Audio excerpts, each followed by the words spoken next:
advertisers.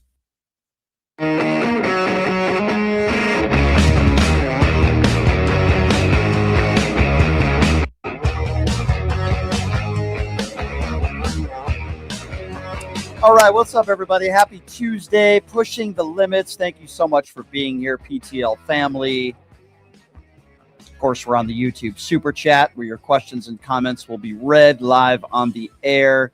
TikTok, Twitch, of course, we're on X, the Facebook fan page, which I believe just passed 105,000 subscribers. We're fairly new to Facebook, so we appreciate you guys joining us. And obviously, it's one of the most interactive shows you will find anywhere. We always take your phone calls for the most part, and we will certainly be doing that today as well. There's a lot to discuss today. There's a lot to go over. Kristi Noem testifying in D.C. today under oath.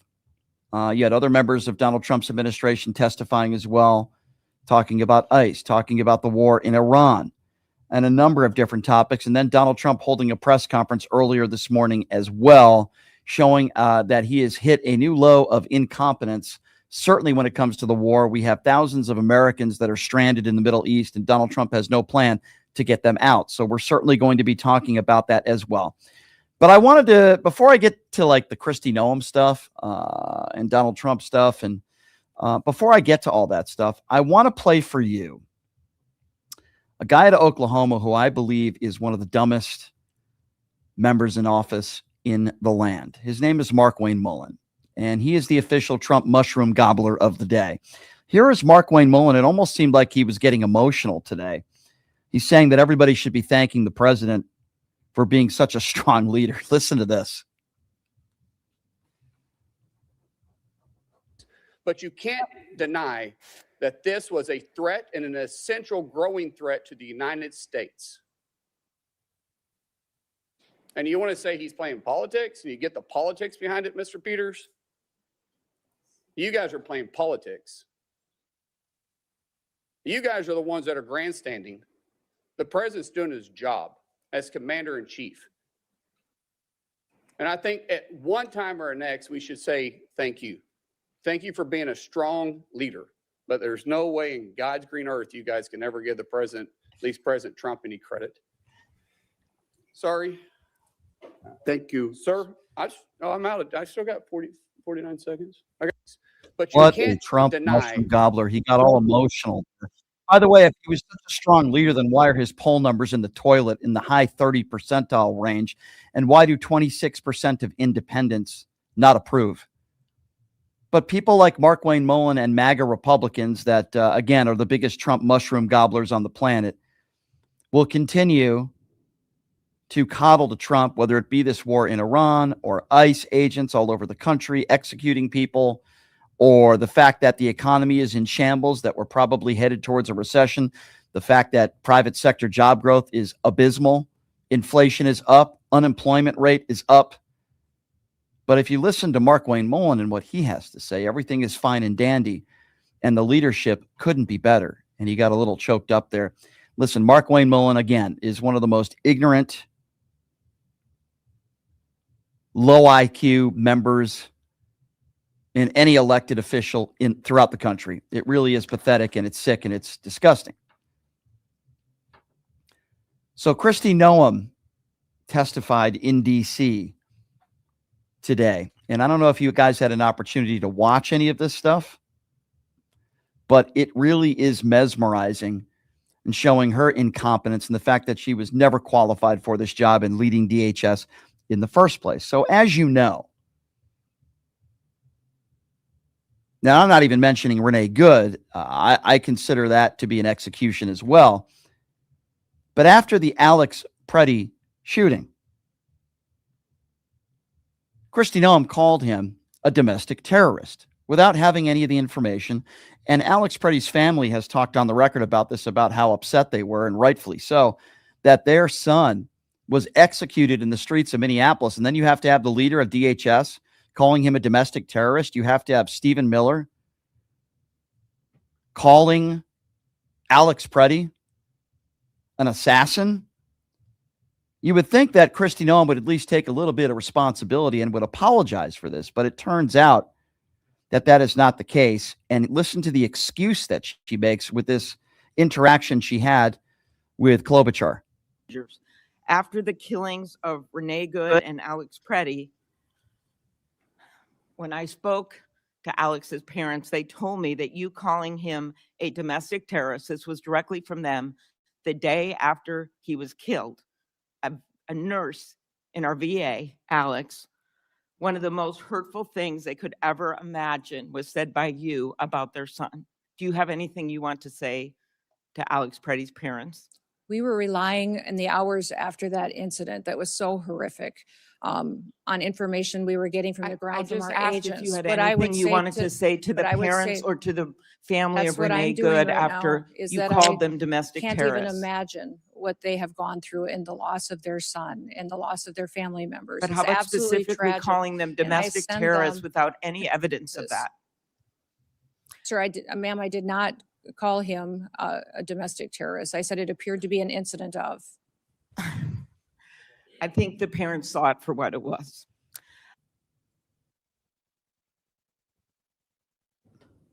Did I just hear that right? I did not call him a domestic terrorist. All I simply said was the act appeared to be domestic terrorism. Did I just hear that correctly? What the hell is the difference? No, Alex Preddy is 6 feet underneath the ground. No, I'll tell you what this is. This was a narrative that was put forth from the top down. Attack the victims and make the ICE agents out to look like heroes. Well, guess what? Thank God for cell phone footage, because that's not what happened. All she had to say after this horrific blunder was that, I'm sorry to the Preddy family. He was not a domestic terrorist. It's my fault. I got some bad information, and I should have made sure that information was correct before I said it. And I apologize to the Preddy family. We have an ongoing investigation into this, and we're going to get down to the truth. That's all she had to say. And then the questioning could have moved on. Instead, she shows no moral compass, just like everybody else in the Trump administration. We could be talking about Pam Bondi, all the way down, the Epstein files. They don't show any moral compass, no sincerity, and no basis in fact. But she just lies. And the lack of compassion. At a minimum, you should be apologizing when you're proven wrong. She refuses to do that. And then there's Blumenthal, and he's talking to her about this Martinez shooting. Have you guys heard about this? So I've talked about this on the show before. So Miss Martinez out of Chicago was shot 5 times. In the hours and days after this shooting, ICE agents declared a victory. Even Bovino was congratulating the officer who shot her 5 times. They pressed charges against Martinez, very serious charges. And then when Martinez hired an attorney, the real evidence came out. Body camera footage, which shows this one ICE officer tried to execute her. They rammed a car into her. She was not impeding an investigation. She wasn't breaking the law. She wasn't doing anything wrong. No officer has been put on paid administrative leave. In fact, they were rewarded.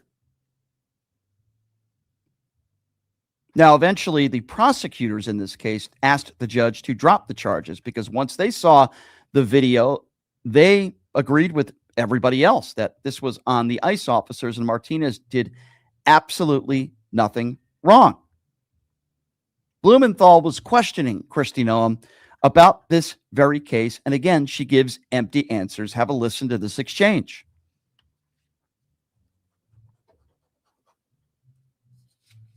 You actually supported the agent who shot Ms. Martinez 5 times.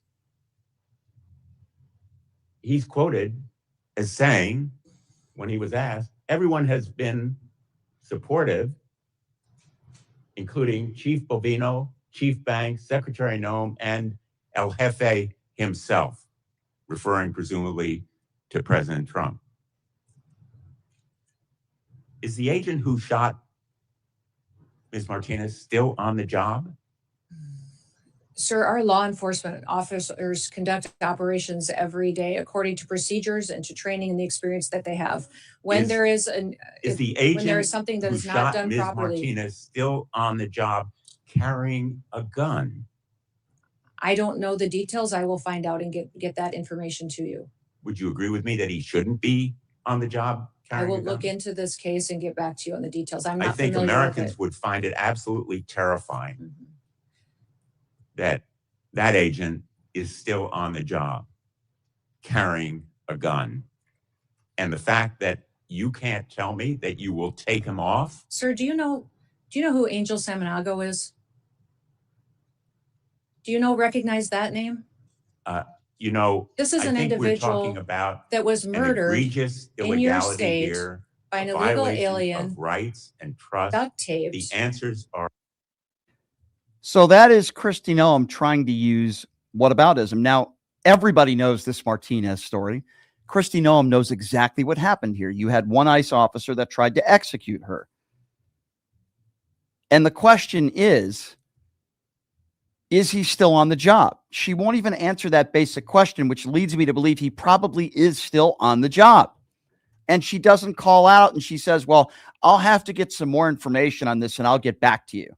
Meaning, we know that we effed up, but I'm not going to admit it under oath in fear of lawsuits, I guess. And I'm not going to say what everybody else is thinking. Blumenthal goes on and talks about text messages that were sent between ICE officers after this shooting took place. And the agent who shot her said, I fired 5 rounds and she had 7 holes, and some other horrific things that were said. Have a listen to this.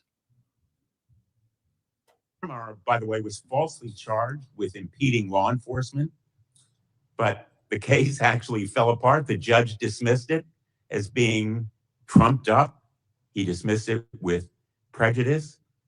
And in fact, the agent who shot her, I'm not going to name him, but you know who he is, was quoted on social media the day or so afterward. And he said, quote, I fired 5 rounds and she had 7 holes. Put that in your book, boys. And quote, cool. I'm up for another round of F around and find out. Will you join me in condemning that agent? Sir, that situation, I don't know the details of, but I will look into that.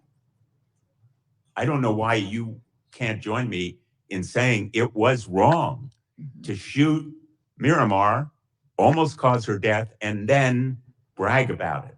Wouldn't you agree with me that it was wrong? Sir, the way that you have portrayed it, it appears to be, but let me look into the case so I can speak to the specifics of it.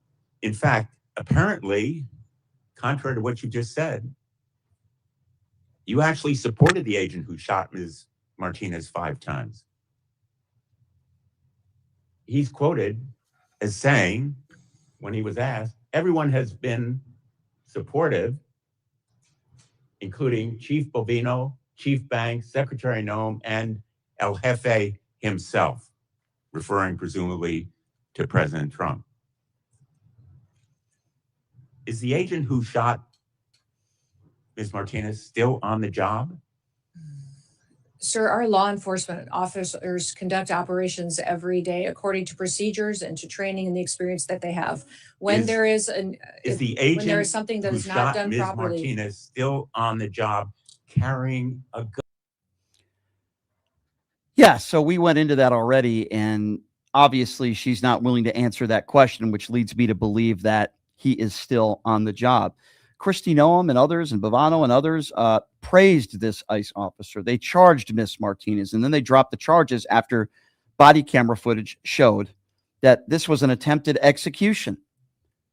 And yet that officer and those other officers are still on the job. Do we understand what a problem this is? And by the way, Democrats weren't the only ones that were grilling Kristi Noem today. I don't want to make it sound like it was just people on the left that were doing it. There are people on the right that were doing it too, including Kennedy. Kennedy did it today as well. And this is so mesmerizing because we hear from the right about wasteful spending all the time, right? The failures of Doge, right? I don't know if you got one, but I never got that $5,000 check in the mail. But we hear a lot from people on the right that talk about wasteful spending. And while they show the lavish jet that Noam has taken with a bedroom up there, which is a waste of taxpayer dollars, Kennedy brings up, I got to give him credit. He brings up a really good point here. Do you know that they've spent $220 million for these stupid Kristi Noem DHS commercials? Yeah, that's right. Kennedy pinned her on this. Have a listen to this because it is unbelievable.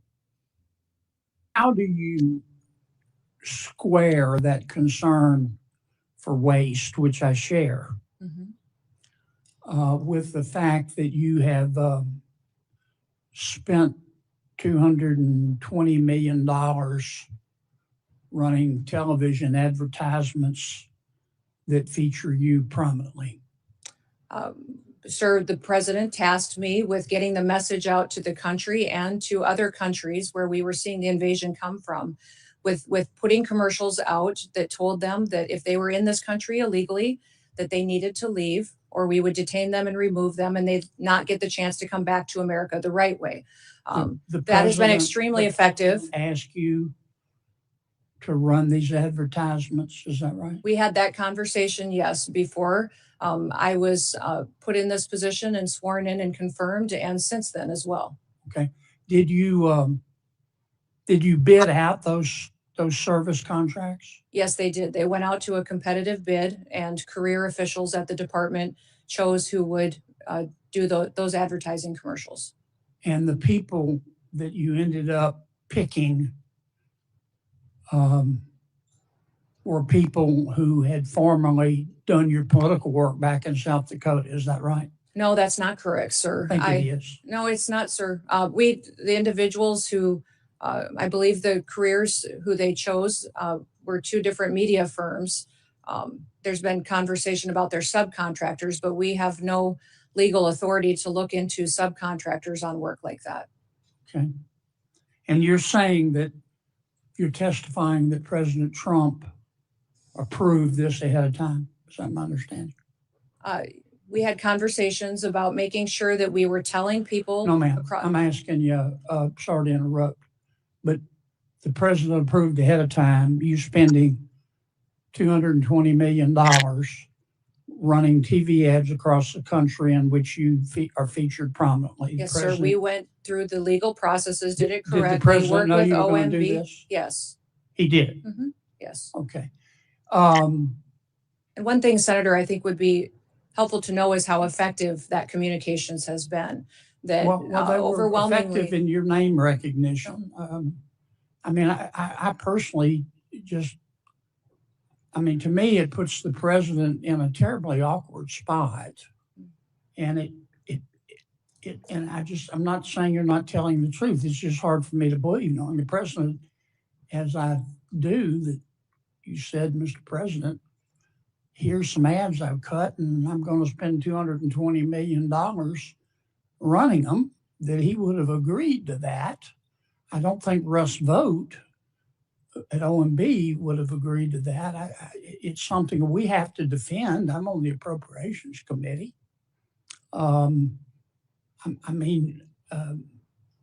research shows that you did not bid them out, that you in fact, one of the people you picked, the strategy group, Safe America Media, was a company formed 11 days before you picked them, and that the strategy group got most of the money, and the head of that is married to your former spokesperson.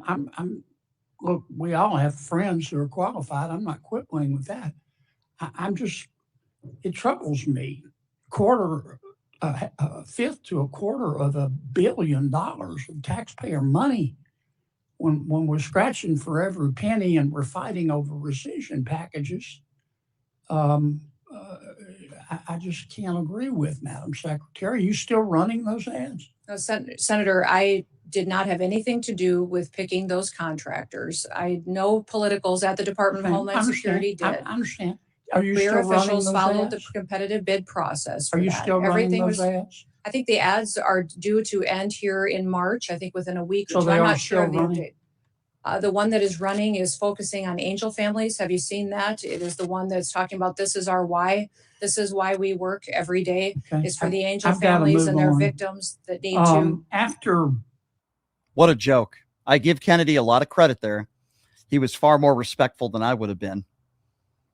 $220 million so that Cosplay Christie could get in her getup so it's beneficial for her in a positive way to some to get her name out there. Think about that. Almost $250 million while we're taking millions of Americans off of Medicaid, 20 million to be exact, somewhere around that figure. And millions of Americans are losing their food stamps. We allocate $220 million in taxpayer funds so that Kristi Noem can get her face on a bunch of commercials. How can anybody be okay with that? Let me be very clear. Kristi Noem is a failure. She is not very intelligent. She makes horrible decisions. Don't even get me started about her former puppy dog. She has done a terrible job leading DHS for her lack of leadership and what took place in Minneapolis and what's going on throughout the country. She's a liar. She's disingenuous. She has no moral compass, and she is just a bad person. She's Lauren Boebert 2.0, and she's leading DHS. This is an embarrassment. And while MAGA Republicans out there always want to use the term DEI hire, Kristi Noem is a DE white hire, in my personal opinion. It's insane. So Kane had the opportunity to question Mr. Colby today under oath. Colby is the guy who works in the Trump administration, and he's said time and time again in the past that he was not for regime change. He said time and time again in the past, he aligned with the stuff that Tulsi Gabbard has said in the past. And here's Kane questioning Colby about his statements in the past that he didn't want to talk about. Listen to this. My time to do so. So, I mean, the national defense strategy, no longer will the department be distracted by interventionism, endless wars, regime change, and nation building. Venezuela and Iran. I'm not going to ask you whether or not that's interventionism because I'm not going to embarrass you by making you try to say that it's not. It's interventionism. It's interventionism. Second, we hope it's not endless war, but we don't know how, in particular, Iran's going to go. Third, is arresting Maduro and killing the Ayatollah, is that regime change? Senator, I don't think the Venezuela. I think the Venezuela Operation Absolute Revolve is a perfect example of how we're not getting. Just and I think, answer my Senator, question. If I may respond earlier, I think absolutely we have learned the lessons, and I thought Secretary Okay, Hegseth but expressed that very well. Is yesterday. the arrest of a foreign leader and the assassination of another, is that regime change, contrary to what you said 6 weeks ago in the document? Well, what I would say is that both operations have learned the precise lessons you're Is it talking regime about. change? And You can answer that question. Do you change a obviously regime when you depends on arrest your or kill the perception president? of- I mean, Well, how do you? I don't know. I think it's Okay. an interesting debate, but I think in the case of Venezuela, there's Okay, no well, change in the let me government's just behavior. say then, okay, you are uncomfortable having your own words read to you, and you're uncomfortable saying that the I'm not uncomfortable, assassination of a Senator. leader Perfectly and the comfortable to arrest have of a leader, discussion. you won't acknowledge that's regime change. I think that's very instructive to those listening. Thank you, Mr. Chair. Here's a guy, good job by Representative Kane, by the way. Here's a guy in the Trump administration who's talked endlessly in the past about how it's a bad idea for regime change. And then we all know what's taking place in Iran. We all know what's taken place in Venezuela. This is about regime change. Now, the Trump administration has no idea how they're going to do it, but that's, of course, what this is. It's about regime change. Yet Pete Hegseth that even admitted that, and this doofus won't even admit that under oath, because it makes him look bad. And now somebody who I have a lot of respect for, who I think could be a great president one day, General Kelly, who also had the opportunity to look face to face at this guy, Colby, talking about our brave men and women in uniform who have lost their lives. Right now, I think the number is 6. That's 6 too many, and it's going to climb. I wish I was wrong. Kelly just ripping him a new one. Have a listen to this exchange. Because In concert with but Arlen Parker, here's which is the thing.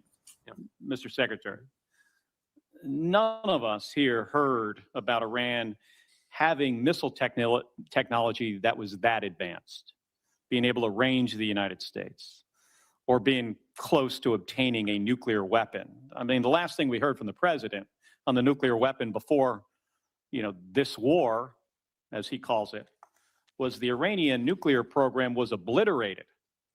That means completely eliminated, gone for good. That's what obliterated means. And then on Saturday, this administration started a war on that basis, inconsistent with the document that I think you're responsible for. And now, at least 6 U.S. service members have paid the ultimate price, based on this notion that Iran posed an imminent threat to the United States, to the homeland, and to our military.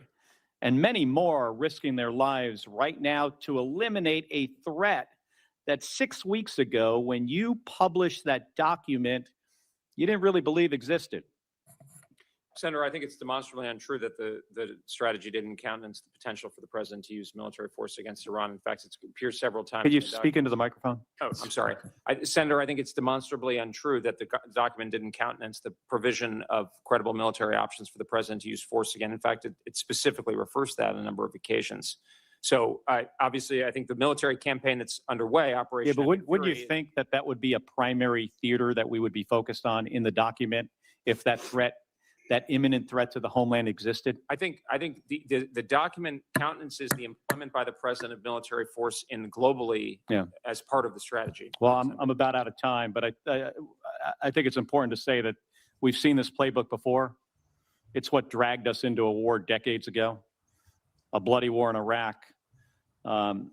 And Secretary Colby, I think if you intend to avoid this mistake again, I think we got to rethink about how we need to be really straight with the American people about what's going on. Yeah, I couldn't agree more. I've made comparisons to the Iraq War many a times. We were told that they had weapons of mass destruction. How did that turn out? Now we're told that Iran had, nuclear capabilities and they had furthered it, even though we were told that we obliterated them 8 months ago. Somebody's lying here. And sadly, American soldiers are losing their lives, which breaks my heart. It shouldn't have happened. And by the way, Kelly is a war hero.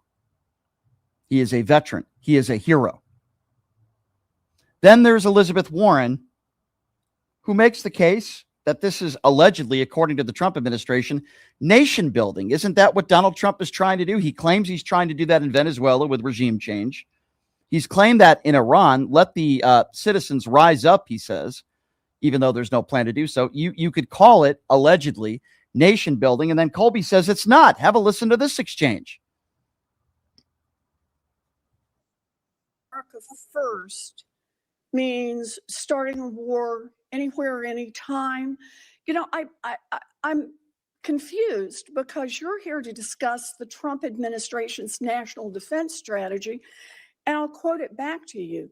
No longer will the department be distracted by interventionism, endless wars, regime change, and nation building. Close quote. Interventionism, that means going to another country and bombing them. Endless wars, wars that may last, we don't know how long because there's no clear end point. Regime change, which the president has said this is all about, and nation building. Evidently, the president seems to think he's going to come in and build a different Iran. Now, is that Senator, putting America first and following your own I foreign think I would policy characterize it fundamentally objectives? differently. The defense strategy does talk about the threat posed by Iran and the need to have credible military options. And I don't think this is, as we understand from him and in the goals of the military campaign, this is certainly not nation building. This is not going to be endless, as the president. So the vice this is president. not, in your mind, Period. interventionism? I don't think this is, no, I don't think that's what that nation building, endless wars, that's definitely That's not. actually the very first word in the Department of And Defense. interventionism is a more, I would say, kind of responsibility to protect or something. I mean, it's obviously not, you know, Really? And we precisely didn't do defined. this in order to try to protect Israel? I think that, well, that's one of the goals. It's obviously we're Oh, so serving it our is own interests. interventionism. And how about the endless war part? Well, I don't think this Is is going to there be an endless is there a clear goal that we will know when this is over?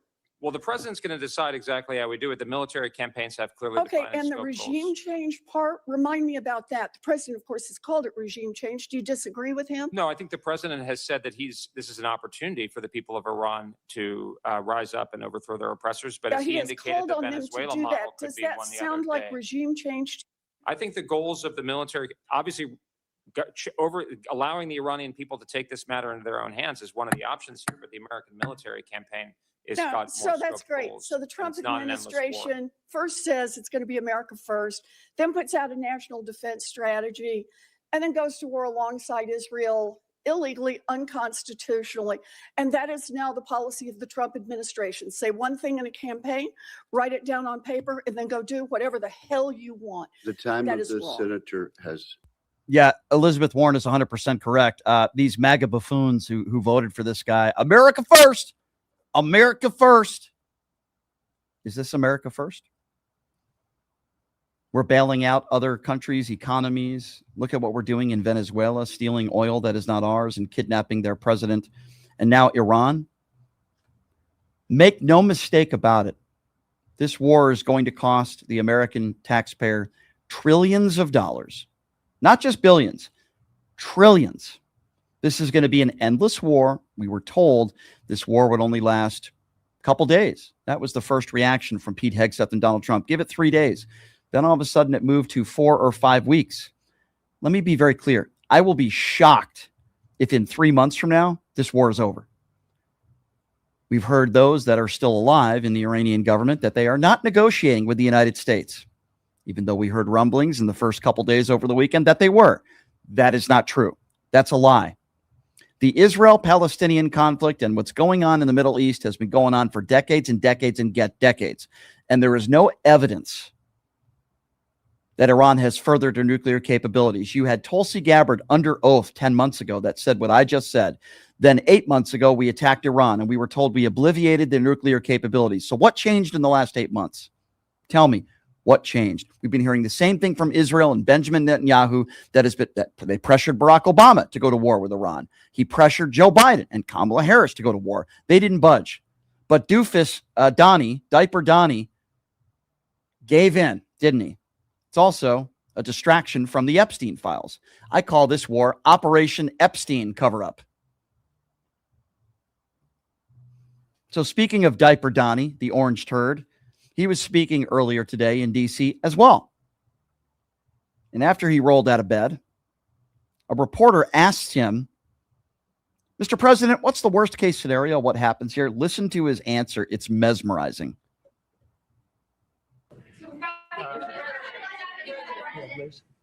What's the worst case scenario that you have planned for in Iran? Well, I don't know if there's a worst case. We have them very much beaten militarily from the military standpoint.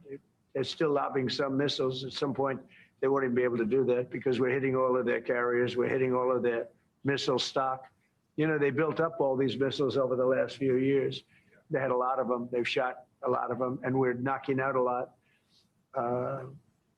I guess the worst case would be we do this, and then somebody takes over who's as bad as the previous person, right? That could happen. We don't want that to happen. It would probably be the worst. You go through this, and then in 5 years, you realize you put somebody in who was no better. So we'd like to see somebody in there that's going to bring it back for the people. The guy can barely talk, by the way. He's so incoherent, he can barely talk. And it's funny, hearing Donald Trump speak now, it doesn't really sound like this is the guy who wants to liberate women in Iran and have them be free. That doesn't really sound like that to me. And a reporter asked him if Israel forced your hand, because according to what Marco Rubio said yesterday, it certainly appears that way, that from what Marco Rubio said, this was an attack. Israel was going to war with Iran, And we just didn't want to sit around and wait because we thought that Iran was going to attack us. That's what Marco Rubio said yesterday. Donald Trump is asked about this and gives another insane answer. Any questions, please? Mr. President, did Israel force your hand to launch these strikes against Iran? Did Netanyahu pull the United States into this war? No, I might have forced their hand. You see, we were having negotiations with these lunatics, and it was my opinion that they were going to attack first. They were going to attack. If we didn't do it, they were going to attack first. I felt strongly about that. And we have great negotiators, great people, people that do this very successfully and have done it all their lives very successful. And based on the way the negotiation was going, I think they were going to attack first. And I didn't want that to happen. So if anything, I might have forced Israel's hand. But Israel was ready and we were ready. And we've had a very, very powerful impact because virtually everything they have has been knocked out now. Listen to Donald Trump's words there because they're extremely important. He didn't say our intel told us that Iran was going to strike first. He didn't tell us even that, well, Israel told us this. He said, it's my opinion, like it's some sort of sports game, like it's the Super Bowl. Well, it's my opinion that this team's going to win. It's my opinion. So we're just going to go with my gut on this one. And that's why we went to war. That's exactly what the guy is saying here. It's just my opinion. I think that Iran was going to strike first. You don't have to give us classified information. Just say, we got information that the general public doesn't have, that Iran was going to strike first. That's all he had to say. But he didn't say that because that's not what happened. It's my opinion. It's my opinion that they were going to strike first. So that's why we're putting our own American troops in harm's way.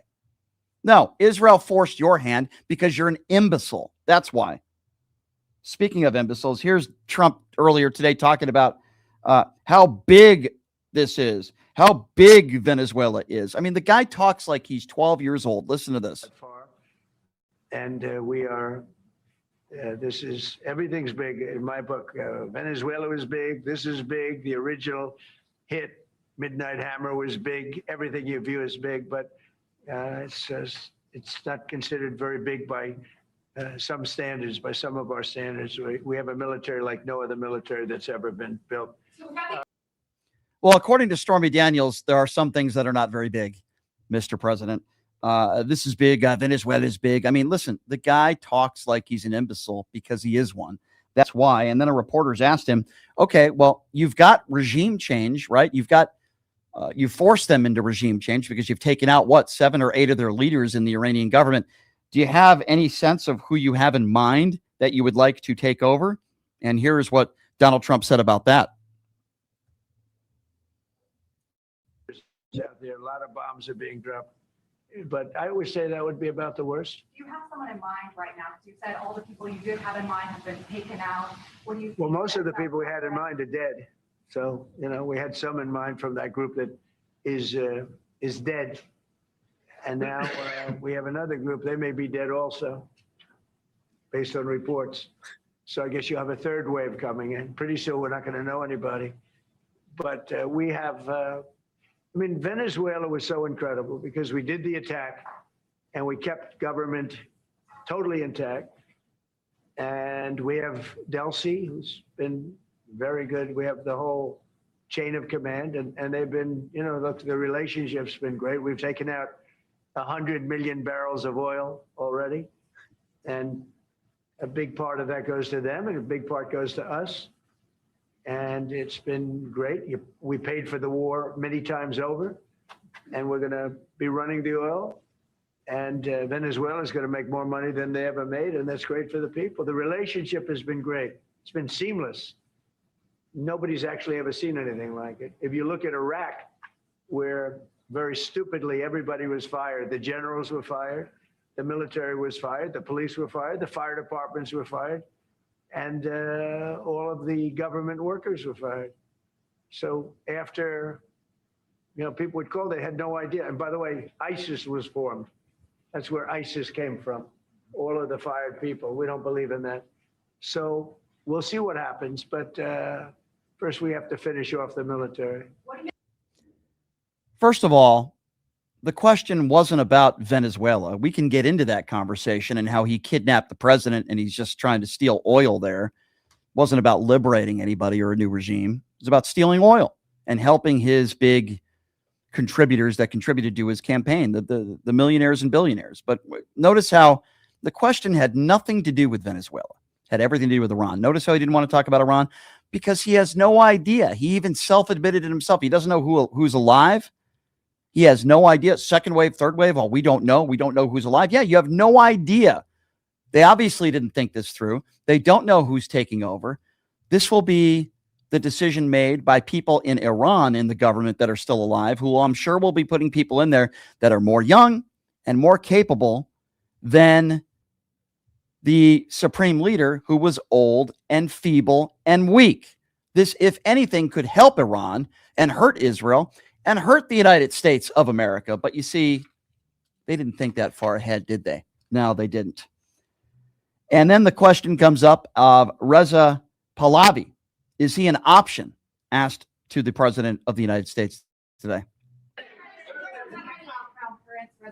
Is he an option at all in your mind? I guess he is. Some people like him, and we haven't been thinking about too much about that. It would seem to me that somebody from within maybe would be more appropriate. I've said that.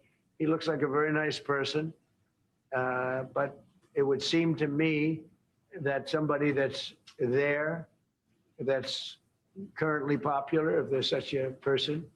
But we have people like that. We have people that were more moderate. You know, these were radical lunatics, and you know what they get? They get nothing. All they do is kill people. Just absolutely incoherent in his answers, and he's clueless. Has absolutely no idea what the future holds for Iran, or quite frankly, even the United States of America. And as I've mentioned before, and I mention again, there's and we're going to talk about this, there's over 1,000 people that are trapped, Americans that are trapped out there, and there's no plan on how to get them home. But it didn't stop Donald Trump from taking the opportunity to go after Spain and now saying that he's planning on cutting off all dealings with Spain as well. Let's piss some more people off. Listen to this. But some of the European, like Spain, has been terrible. In fact, I told Scott to cut off all dealings with Spain. Spain, first of all, it started when every European nation, at my request, paid 5%, which they should be doing. And everybody was enthusiastic about it, Germany, everybody. And Spain didn't do it. And now Spain actually said that we can't use their bases. And that's all right. We could use their base if we want. We could just fly in and use it. Nobody's going to tell us not to use it. But we don't have to. But they were unfriendly. And so I told him we don't want to. Spain has absolutely nothing that we need other than great people. They have great people, but they don't have great leadership. And as you know, they were the only country that in NATO would not agree to go up to 5%. I don't think they would have agreed to go up to anything. They wanted to keep it at 2%, and they don't pay the 2%. So we're going to cut off all trade with Spain. We don't want anything to do with Spain. Yeah, I can tell you we certainly have a lot of great people in the United States of America, but I think we definitely have some poor leadership. But, you know, taking the opportunity to go after Spain. Did he take the opportunity to go after anybody else? Sure. Why not take the opportunity to go after the UK? Yeah, he did that as well today. He's just trying to trigger and piss off everybody around the world, I guess. I don't know. But, you know, he comes up with these weird phrases. He comes up with these weird arguments that he makes in attacking other leaders and people all over the world. He took the opportunity to go after the UK as well.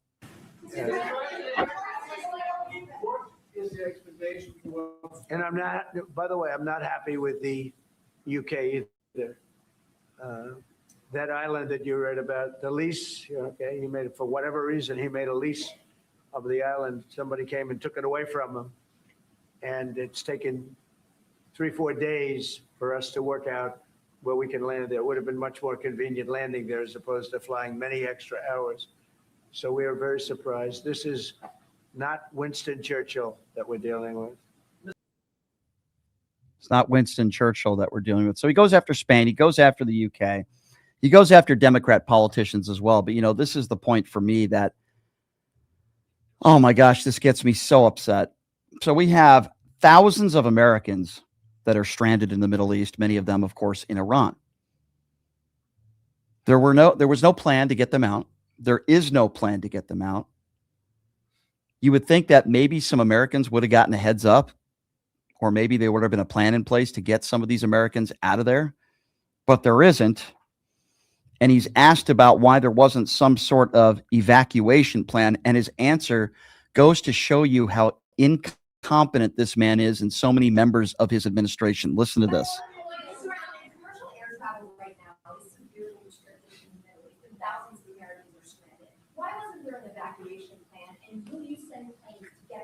Well, because it happened all very quickly. We thought, and I thought maybe more so than most, I could ask Marco, but I thought we were going to have a situation where we were going to be attacked. They were getting ready to attack Israel. They were getting ready to attack others. You're seeing that right now. And a lot of those missiles that are hitting in, those are stationary. Those were aimed there for a long period of time at these other countries. So I think I was right about that. We attacked first. And if we didn't, it could have been, look, we're really decimating them. They're being decimated. That's absolutely insane. I want you guys to think about that for a minute. Thousands of innocent Americans. You might be asking yourself, well, what were they doing there? Well, they could have family there. Plenty of Iranians that live in the United States of America that travel there to see family. That could be a part of it. Another part of it could be business. You're doing business with people there. There's all sorts of reasons why Americans travel to the Middle East, including Iran. But the incompetence of Donald Trump and his administration that these people weren't warned, and the incompetence of that there's no evacuation plan is par for the course for the Trump administration. Think about that. Think about I keep saying this over and over again, but think if Biden did something like this, an ill-advised war. Why is it always Republicans? George W. Bush, the war in Iraq, now Iran. Why is it always Republicans that start ill-advised wars? These warmongers out there, they're so sick. But, again, Donald Trump took the opportunity to not talk about the fallen soldiers at length, maybe for 3 seconds. But he did take the opportunity to go after half the country, go after Democrats, and particularly Chuck Schumer. Have a listen to this. Something that had to be done, something. And I believe that if we didn't, because I see where Congress, if I didn't do this, guys like Schumer, who are losers, the Democrats, they're losers. That's why they're not here. Guys like Schumer would say, well, you should have done this. In other words, if I did it, it's no good. If I didn't do it, they would have said the opposite, that you should have done this. But most people feel, I'll tell you what, I have never had more compliments on something I did.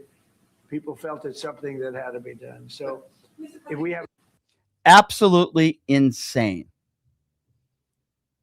Saying that all the Democrats are losers and they're not here while this guy plays golf. By the way, after we started the attacks on Iran, do you know where Donald Trump was? He wasn't in the Situation Room. He wasn't at the White House. He was partying it up at Mar-a-Lago. That's right. There's video of him hanging out at Mar-a-Lago at a party, at a dinner party, knowing that this was going to happen. You want to talk about losers and people that aren't here. Do you think if Barack Obama had done something like this, hour or two later, he'd be partying it up? No, he'd be with Hillary Clinton in the Situation Room, and they'd be up all night like they were when they captured Osama bin Laden. Do you think Joe Biden would be partying it up or hanging out on the beach hours after starting an ill-advised war with Iran? No, of course not, because he's a man with a moral compass and some dignity. And I have my issues with Joe Biden, but he wouldn't be hanging out somewhere at some dinner party hours after knowing that we would be starting a war with Iran. It is sick. So there's a lot that we've covered, and I do want to open up the phone lines now. And that number to call is 702-221-7283. Again, 702-221-7283 is the number to call. There's somebody on social media that said, and by the way, these are the same people who are probably too afraid to call into a radio show and debate me. But somebody had said, well, no, Joe Biden would probably be in bed. Yeah, I'd rather have the president in bed than partying it up and smiling while our brave men and women in uniform are losing their lives. Do you not understand the difference there? God, these people are just incredible. I'm telling you, some of these Trump supporters, they get worse and worse by the day. They are delusional. They are losing their mind, and they are cultists. but I always give them the opportunity to call into the show anyway. Yes, obviously I disagree with this war. Yes, I think that Israel forced us to play our hand and Donald Trump fell for it. Yes, I do not believe anything that the Iranian government says or anything that Donald Trump says. What I do know is that for decades and decades and decades from Israel, we've been hearing the same thing over and over and over again. I'm not defending the Iranian government by any stretch of the imagination, and you're not going to see me shed any tears for really bad people. I'm talking about people within the government, not citizens, really bad people in the government that have done some really bad things, and they harbor terrorists. There's no question about that. I'm not defending the Iranian government. What I am saying is if they were a threat to the United States, what changed in the last 8 months? Because you guys said that we obliviated them. What's changed in the last 30 years? It's the same thing with the government. Number to call 702-221-7283. Let's start off with Damon. Damon is first up on PTL. Hi, Damon. Hey, Brian. Hey. How you doing? Good. What's up? I just wanted to get on the air and talk a little bit about Trump Okay. and what the hell's going on. Yep. I can barely hear you, though. Yeah. Go ahead. Yep. All this basically boils down to Epstein and Russia. Mhm. This whole war with Iran. They all got blackmailing info on him, and they're using it to the fullest, and we just keep sitting here just dealing with the bullshit. Well, here's why I tend to agree with you. The timing of this, right? It's very bizarre. First of all, we can disagree with how they're doing it, but think about the timing. We were told 8 months ago, Damon, that we obliviated their nuclear capabilities. You remember that, right? Yep. Even though Tulsi Gabbard 10 months ago, under oath, said they had no reason to believe that they were even furthering their nuclear capabilities, but we were told that we obliviated. So what happened in the last 7 or 8 months? What happened? And then Donald Trump says today, it was my opinion. He didn't say it was the opinion of our own CIA or classified information that we received from Israel that Iran was going to attack us. He didn't say that. He said it's my opinion, like it was some sort of gut feeling or an opinion on like a football game of who's going to win. So because it's your opinion, that means we should go to war with Iran and you should go over the head over Congress. These are war crimes, man. Don't even use Congress. Right. Exactly. Congress. That's my point. These are war crimes. This is a war crime. I'm not shedding a tear for the Iranian government. They're terrible people. No, that dude needed to die. He was a piece of crap. Well, I don't disagree with you, but what I am saying is that they're going to bring younger people in there in the regime. This was an old, feeble man. Was he evil? Yes, of course. But they're going to bring people in there that are more capable now. You can make the argument that Iran's regime might be stronger. They're making the case, and Donald Trump says the other day, well, we want civilians to take over. First of all, what is he talking about? That's not going to happen, number one. And number two, they're going to be bringing in people that are younger and more capable. That's what drives me nuts about this whole situation. Yeah. Another thing nobody's talking about, too, is the amount of military personnel. I'm a vet. But thank you for your service, sir. I do pay thank you. But I do pay attention to what the hell's going on. And when Iran attacked back, they hit a lot of motels.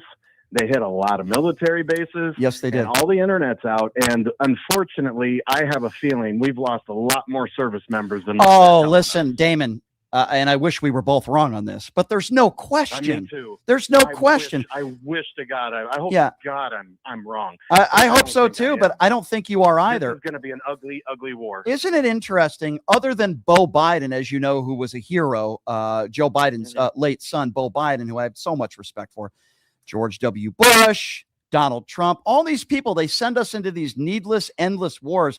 Do members of their family serve? No, Donald Trump is the 3-time draft dodger coward himself, right? Yeah. Yep. It's sick. Why don't they send Barron out there? Send Eric and Don Jr. out there. Yeah, the war would be over in a day if they did that. But no, that's not going to happen. I'm sure they started a website for that to draftbarrontrump.org or something like that. Yeah, I did a video about that. It was definitely trending the other day. Well, sir, listen, thank you for your service. You're a hero. I appreciate you. And if there's any opinions that I care about most, it's the people that have already put everything on the line like you, sir. You're a hero. And I certainly appreciate your phone call. Thank you so much. 702-221-7283. Let's go to Demetrius. Demetrius is next up on PTL. Hello, Demetrius. Hey, how you doing, Brian? Good. Hey, I just been a while since I called in. I just want to call and tell you, keep putting your foot on these MAGA members' neck. they every week, every day, every month, they get themselves back into a corner where they cannot do nothing but just say nothing. They can't defend shit. They just keep talking in circles, babbling, talking about what about no, we're not talking about Joe Biden, Clinton, Obama. We're talking about right now.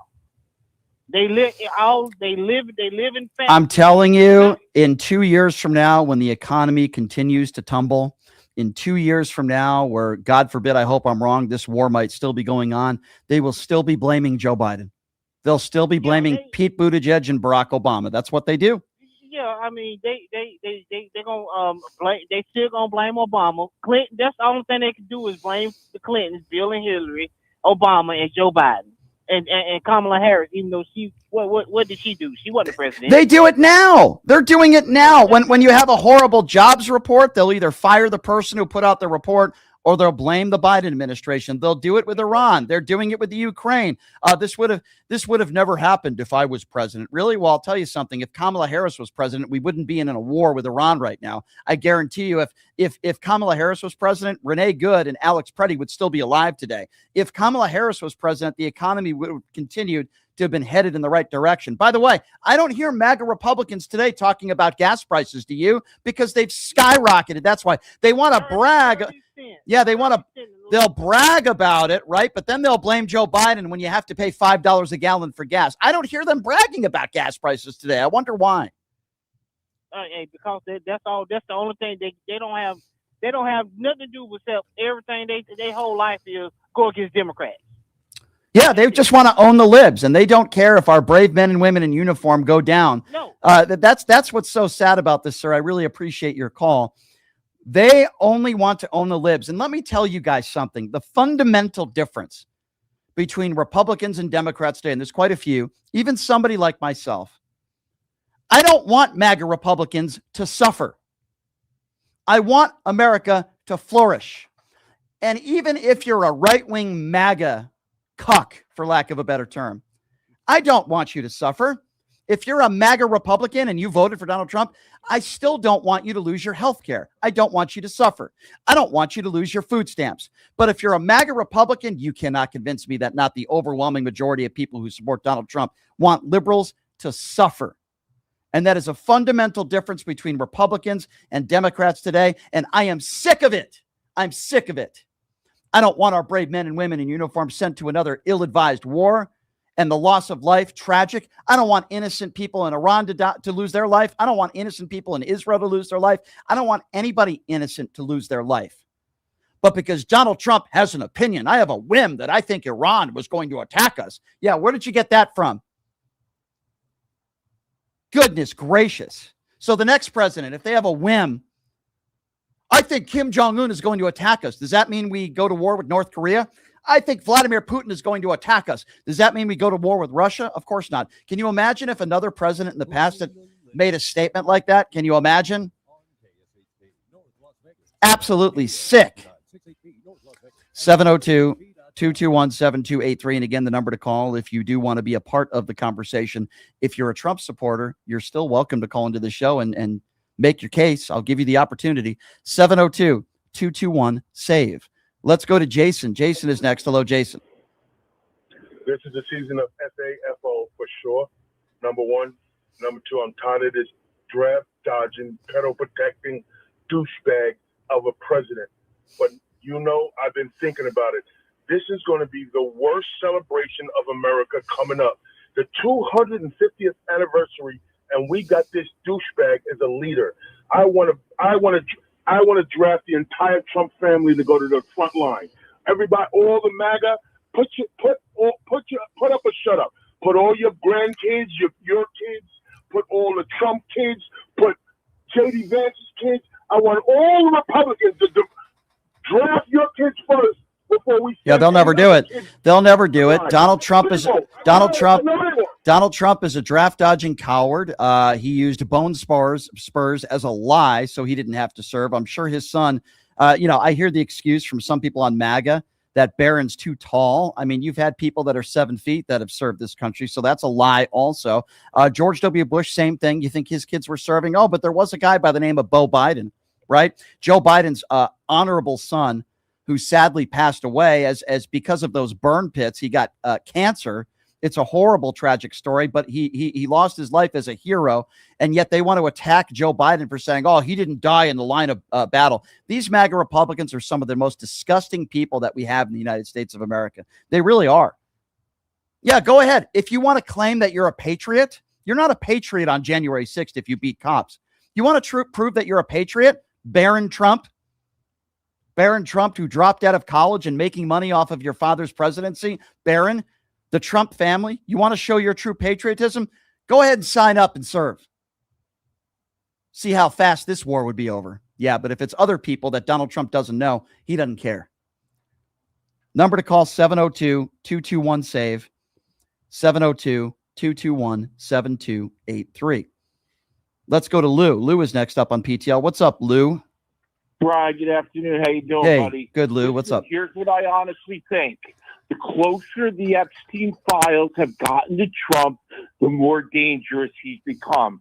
Let me ask you one question, Brian. Would he put U.S. troop lives on the line to save his butt from the Epstein Yes, files? yes. Answer He'd put that. his own family on the line. I'll answer it that way. Thank you. Absolutely. This man is not loyal to anybody. He's a traitor, and he's a liar, and he's a piece of garbage. And his whole administration, that $220 million, half of it went into Corey Lewandowski's pocket, and I guarantee he put a kickback to her. Because what she said was, Brian, is that, oh, I don't know if he got money from that. You don't know? You spent every day banging him on a plane. You don't know if he got money from it?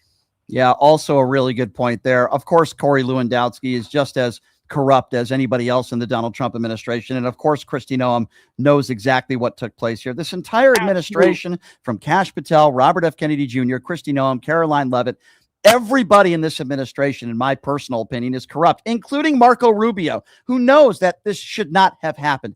That's what's even Brian, more disappointing. He's the only guy I had a little respect for. Now I can't stand him. I had a little respect for him, but now he's a Trump gobbler, and he's a liar, and they're all lying about why we went Because over Marco there. Rubio, let me tell you something about Marco Rubio. He has aspirations to either be the vice president or the president of the United States one day, and he would rather put that as in the forefront than our own troops that he knows are in harm's way right now, and there are troops that are losing their lives. But he would rather care more about his own push in political office than knowing that this is an ill-advised war that should have never happened to begin with. That's what's so sick about these people. Absolutely, you're 100% right. And you know what? He's going to pay for it down the road. But I don't care about that. I'm just saying, I know there's corruption in politics, but this is the worst I've ever seen it. Yeah, and somebody just said, can you imagine Waltz or Harris in the White House? Yes, I could. And I just told you guys, if Harris was in the White House, we wouldn't be going to war with Iran right now. If Harris was in the White House, we wouldn't have rolled out the red carpet for Vladimir Putin. We wouldn't have this big, awful bill where 20 million people are losing their Medicaid coverage and millions of people are losing their food stamps. No, the country would have been continuing to head in the right direction. We wouldn't have these stupid tariffs where they steal $175 billion from the American consumer if Kamala Harris was president. Yeah, you're damn right. I can picture Kamala Harris and Tim Walz in office. That's why I voted for Kamala Harris, because I didn't want stuff like this to happen. I didn't want needless, endless wars and our troops being put in the front lines. I didn't want this to happen.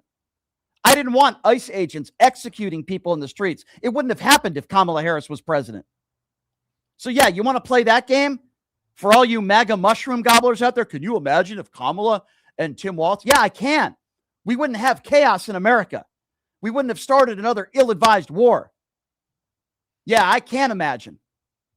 And I guarantee you, those 6 people that we lost, those brave men and women who have served this country honorably and paid the ultimate price, they'd still be alive right now. And so would Alex Pruddy and Renee Good. Yeah, I can picture Kamala Harris and I can picture Tim Walz in the White House. Oh, yeah, and by the way, Kamala's husband would be in the White House, too. Where's Melania? She cares more about her Christmas ornaments and her book and her stupid movie.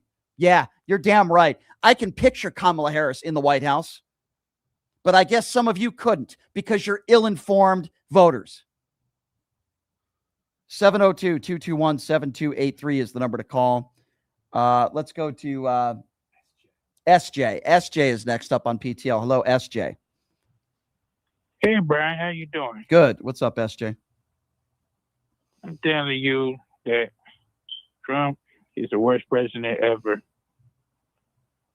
In the history of the country, I would probably say yes with the damage that he has done, and he will continue to do. Uh-huh. Ever since he ran for the second term, I knew he was going to start a war. Yeah. Most of these Republicans do. I wonder why that is. Why do Republicans are warmongers? Why do they start ill-advised wars? I'm wondering why that is. Why did George Sr. start a war? Why did George W. Bush start a war? Why has Donald Trump started a war? Why is that? They say America first. Donald Trump ran on an America first agenda. He's bailing out other countries. Now he cares so much about the Iranian people. Doesn't want any migrants coming into this country that don't look like him.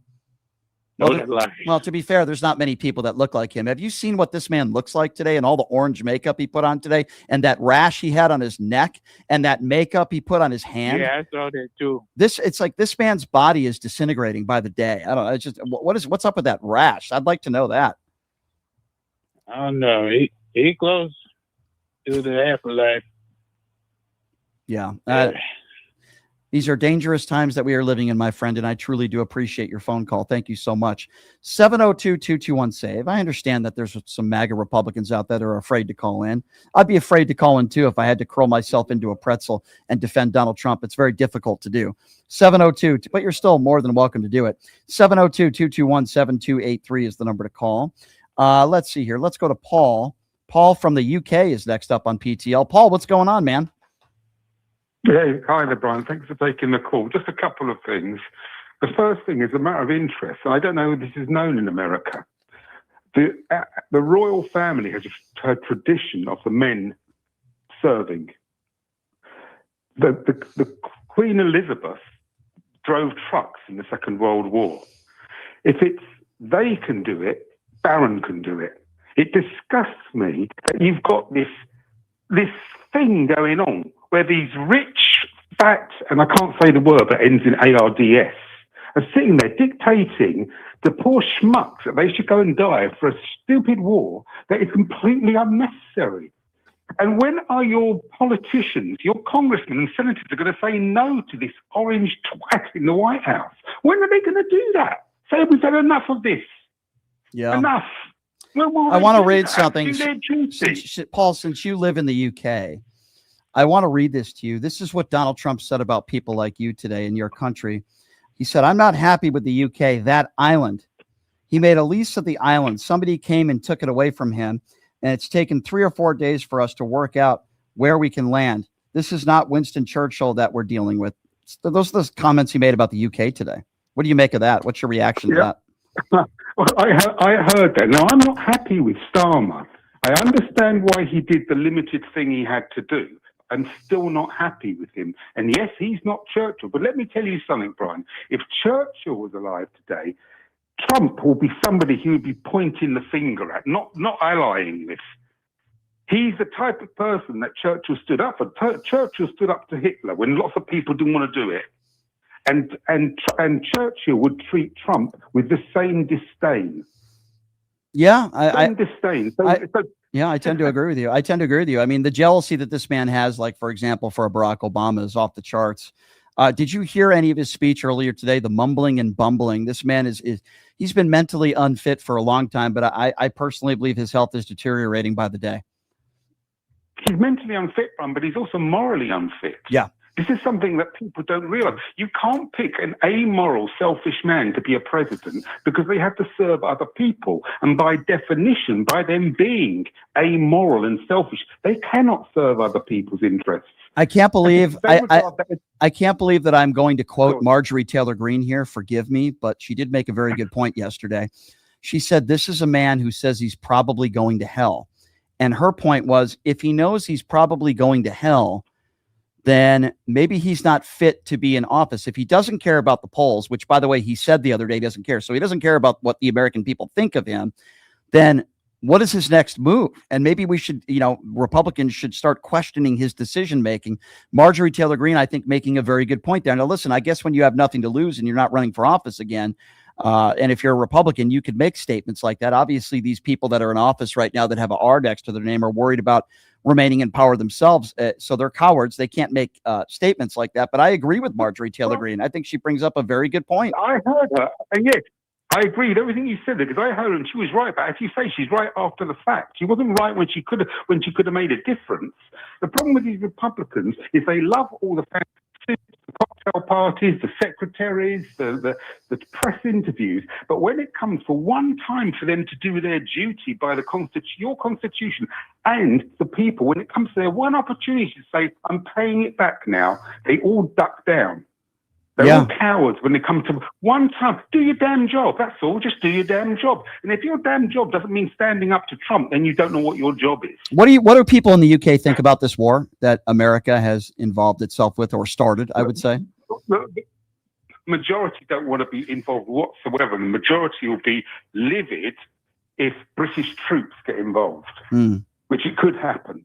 I hope it doesn't. It may happen because I hope it doesn't, but it could happen because we can't help it. Yeah. Because Trump's dragging everybody down with him as he flails about, trying to avoid accountability for being a paedophile. Yeah, listen, well said, my friend. Good. You're right. I don't disagree with you, Paul. Well said as always. Stay safe out there in the UK. We appreciate your phone call, Paul. Thank you so much.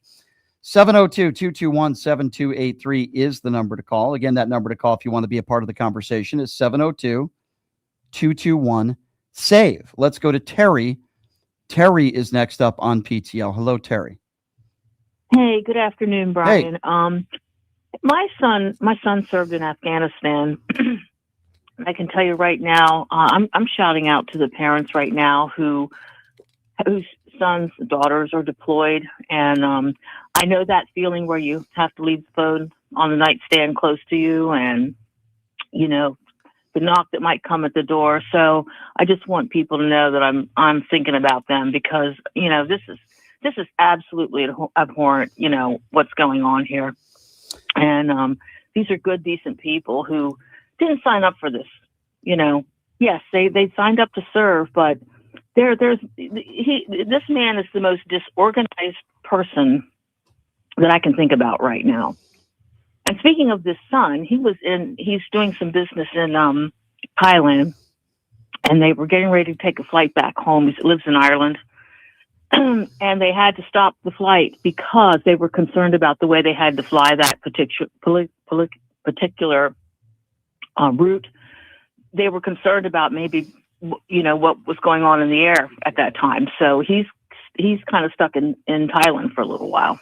Well, I'll tell you what, the fact that Donald Trump has basically no evacuation plan at all before or after this attack, which the attacks are still going on, obviously, it goes to show you the incompetence of him and the Pete Hegseth and even Marco Rubio. Like, what are you doing?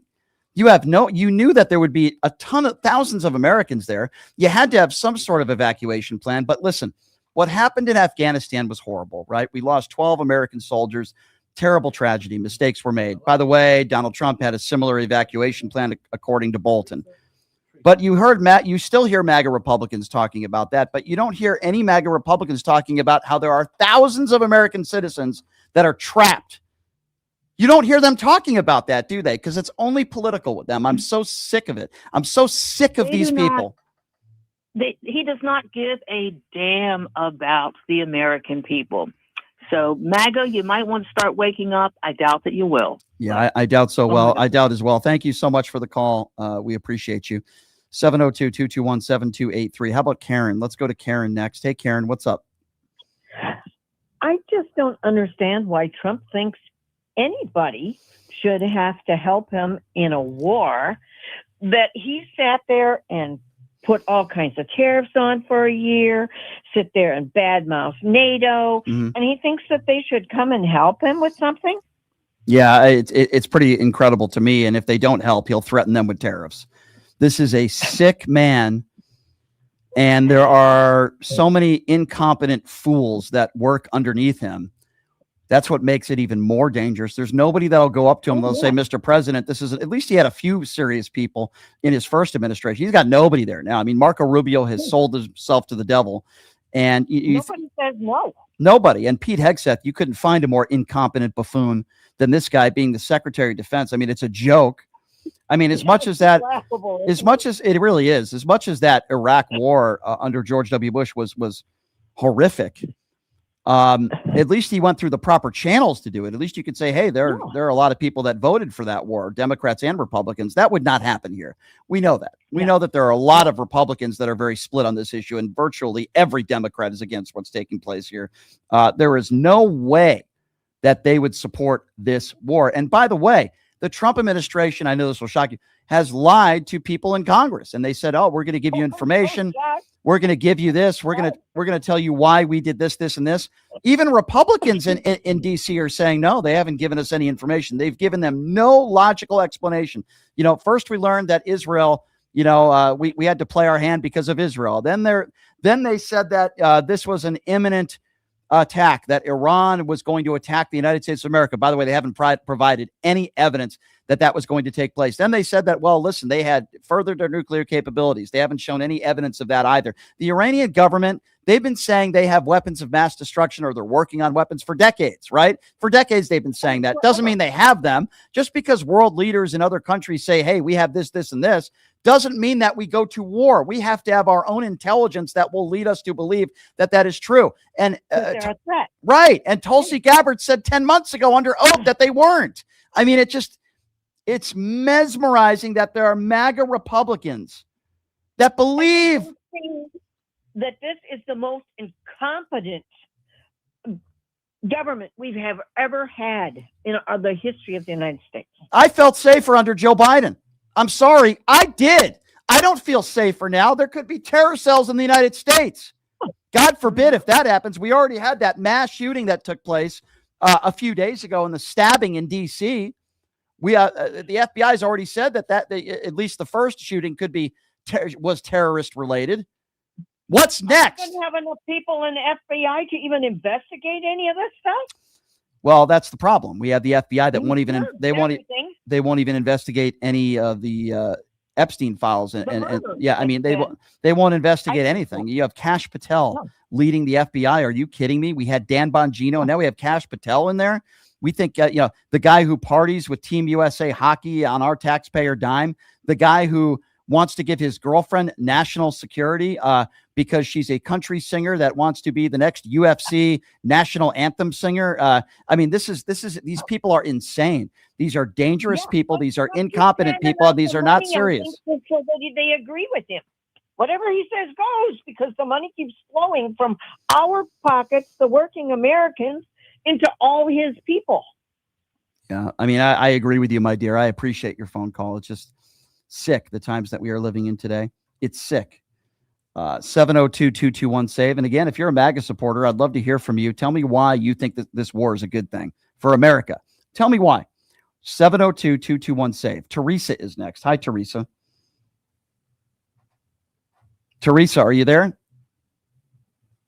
Did we lose Teresa? I think. Teresa, I hear you. Are you there? Oh, hello. Hi, go right ahead. Yes. I'm a mother of a Marine stationed in Japan. Right now, we don't even know if he's going to be able to come back. Oh, he's my supposed goodness. to be back in the States.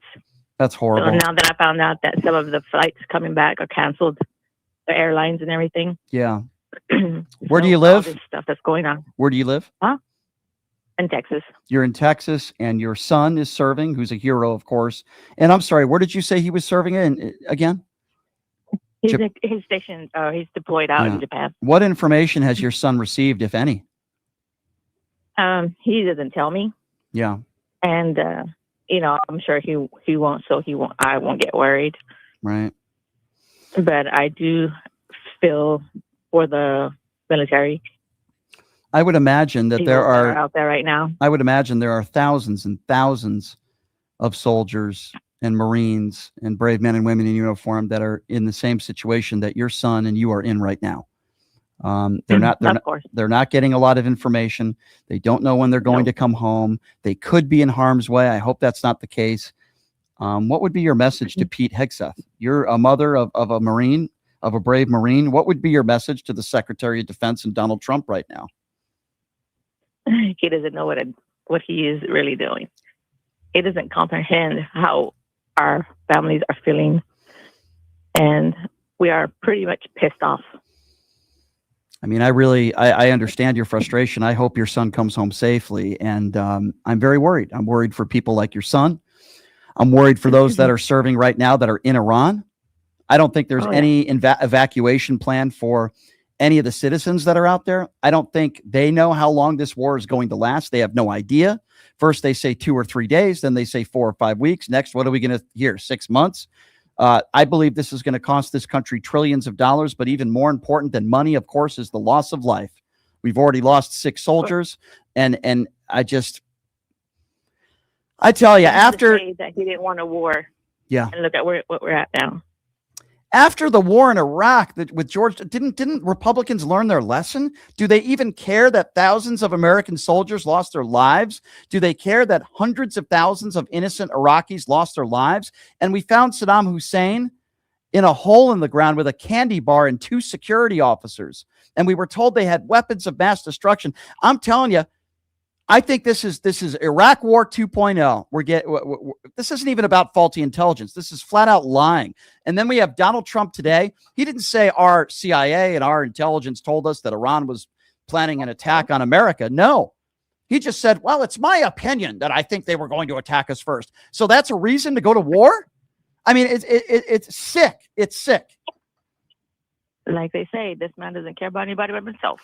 Yeah, well, dear, I can tell you there are many Americans out there. I am one of them. I care about you. I care about your son. I hope your son comes back safely. And thank you to what your family is going through. I'm sorry, but your son is a hero, and I'm sure you already know that. And I appreciate your call, my dear, okay?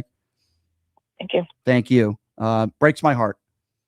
Woman calls into the show. Her son is trapped in Japan. He's a Marine. Just sick. Sickening. Number to call, 702-221-7283. Again, 702-221-SAVE. Let's go to Carl. Carl is next up on PTL. Hey, Carl, what's up? Hi, Carl. Go right ahead. Yeah, Brian. Am I coming through to you? Yeah, go ahead. Oh, good. Okay. Listen, you brought up earlier about why Trump seems keen on starting these wars. Well, I think I have an idea. And I don't know exactly how they're pulling it off, but I think there's a profit to be made for either him or some of his billionaire buddies with equipment, with probably what they're making a profit somehow, some way, him and his family. And that's why these wars, he loves these wars because there's a big flow of cash.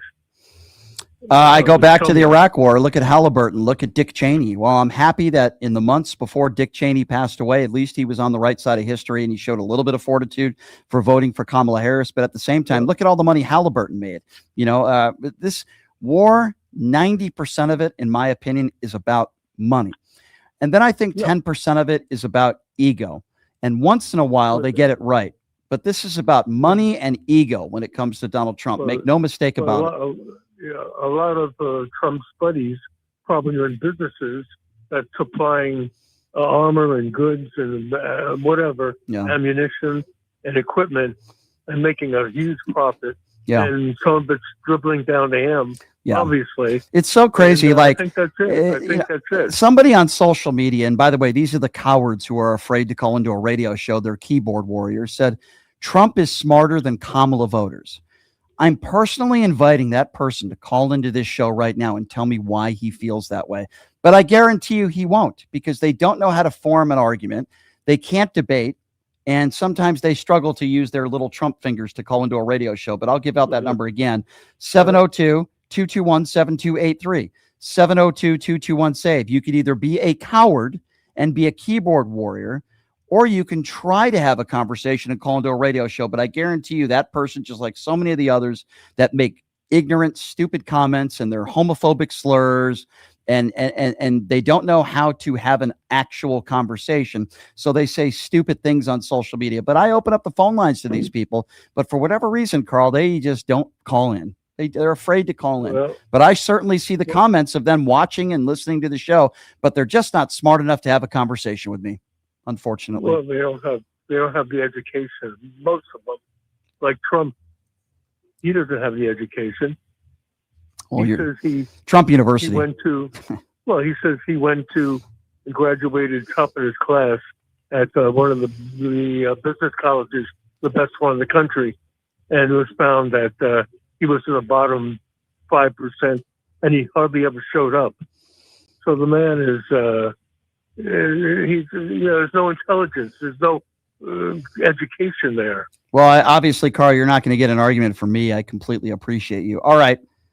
So here's where I give people, we're going to take a quick break. And when we come back, we'll take some more calls. I know we have some people waiting on hold. We'll get to you when we come back.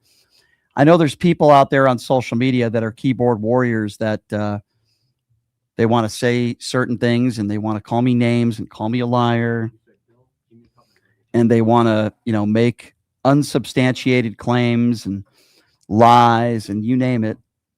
But yet many of them are too afraid to call into a radio show and actually have a conversation. So I guess my producer's saying we need to get back to calls. So maybe I'll take a few more calls and then I'll take a quick break. 702-221-7283, 702-221-SAVE. Let's go to Bill. Bill is next up on PTL. Hello, Bill. Yeah, how you doing there, Brian? Good. Hey, let me just make a quick statement here. World War II, we went over. If it wasn't for the Americans now, there would be no Israel. They would have wiped everybody out. There would have been no Jewish people. That's true. Right now in Israel, you have 7 million Jewish people. The surrounding countries is 470 million non-Jewish people, Arabs. Okay. What are we going to do? If you go against Israel, like World War II, you see what happened to Germany. We had the greatest prosperity in this country in the 50s and 60s following World War II. Me personally, I believe God blessed us for helping them in eliminating that war. That place over there is a powder keg, my friend. I've talked to people that live in Israel, in Las Vegas. They're here visiting, and they're scared of what's going to happen over there. That's a horrendous outnumbering of 7 million to 470 million people. Yeah. And predominantly amount of them, they just flat out hate Jewish people in Israel. So I just wonder what your opinion is on that. Yeah, let me give you my take on that first when it comes to Israel and my opinions. Yes, of course, there's anti-Semitism around the world. There's no question there is. I don't think it's anti-Semitic, and I'm not saying you're saying this, but I don't think it's anti-Semitic to criticize the Israeli government. I am pro-Israel in a sense that I love the Israeli people. I think they're wonderful people. I have people in my life that are from Israel, and they're wonderful people. I am pro-Israel. I am anti-Israeli government. I am anti-Benjamin Netanyahu because I believe he's a war criminal. I've stated the case on why I feel that way. So I think there's a way to be pro-Israel and be pro-Israeli people and call out the horrible atrocities of Hamas. But I think it's also important to call out Benjamin Netanyahu, who never wants to leave office. I think he's Donald Trump 2.0. I think he's probably a little bit smarter than Donald Trump, but certainly just as corrupt. Does that make sense? Well, all politicians, there's no doubt power creeps in, but the October 7th massacre, Israel cannot drop their guard whatsoever anymore after I don't think they can. I don't think they can. I don't think they can drop their guard. But why would they just attack Iran and coerce Donald Trump to do that? I mean, are you pro the war in Iran? Do you think this is a good idea? Well, I think now the weaponry is way different in Iraq. That they're not going to use the foot soldier. I honestly believe if they do need a foot soldier, that's how they get rid of all. But I thought we were told, help me. I understand what you're saying, but help me understand this. The Trump administration said that we obliviated them 8 months ago. Were they lying?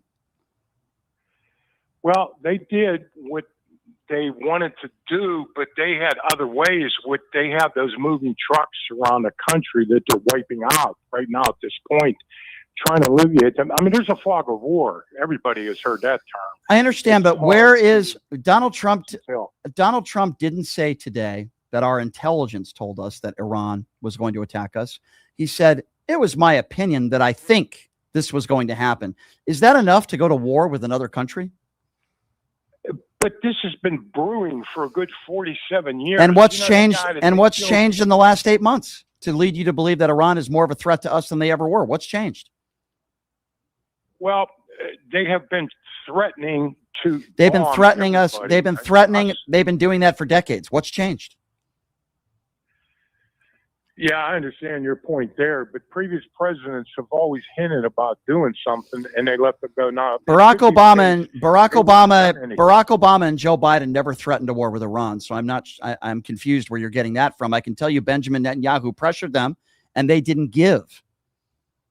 Now you can criticize Barack Obama for sending them assets and cash, but then Joe Biden froze those assets. So listen, we can go back and forth on this, but I just don't think that this is a war that we should be in. If Benjamin Netanyahu and the Israeli government want to fight Iran, leave that up to the Israeli government. We should not be involved in this. That's my take on this. It's so hard. It's brutal to stop. Their country is 80 million people. You know, with a little country like Israel, this has been going on for decades, how they're put in a corner. But that's all I had to say. I appreciate your show. Thank you. Listen to. Thank you, sir. And you have a good day. Thank you, sir. I appreciate the phone call. 702-221-7283. Let's go to Chuck. Chuck is next. Hello, Chuck. Hey, bro, it's Pez, but it's okay. I was telling Mr. Numchuck hi, and my phone must have cut out. So sorry. What's going on? That's all right. What's up, man? Well, I'm seeing Marco Rubio trying to walk back his comments now that he made yesterday. Yeah. And I think it's become apparently obvious that not only does the Israeli Zionist government have a stranglehold on our government, but it looks like Miriam Adelson was able to rent the U.S. military for a $250 million check that she gave Trump. I think you're right. And now we've got, you just we got made 6 dead servicemen. Yeah, that's horrible. Pez, you know, I think you made a good point there. I actually think Marco Rubio might have been telling the truth yesterday for once in his life. I actually think he was telling the truth. And he said, Israel did this and we responded. Basically that they forced our hand. I think Marco Rubio was probably somewhat telling the truth yesterday because I kind of think that's how this went down. And now Trump doesn't want that. He doesn't want to put the responsibility on Israel. No, this was my decision. That's what I think is going on. Would you agree with that? 100%. And while your show's going on, he's being interviewed right now, and he's trying to walk back his comments. And let's not take our eye off the ball. Netanyahu is being investigated in his own country. Trump obviously needs to be investigated in the United States. And what's a good way to divert against that? Let's start a war somewhere.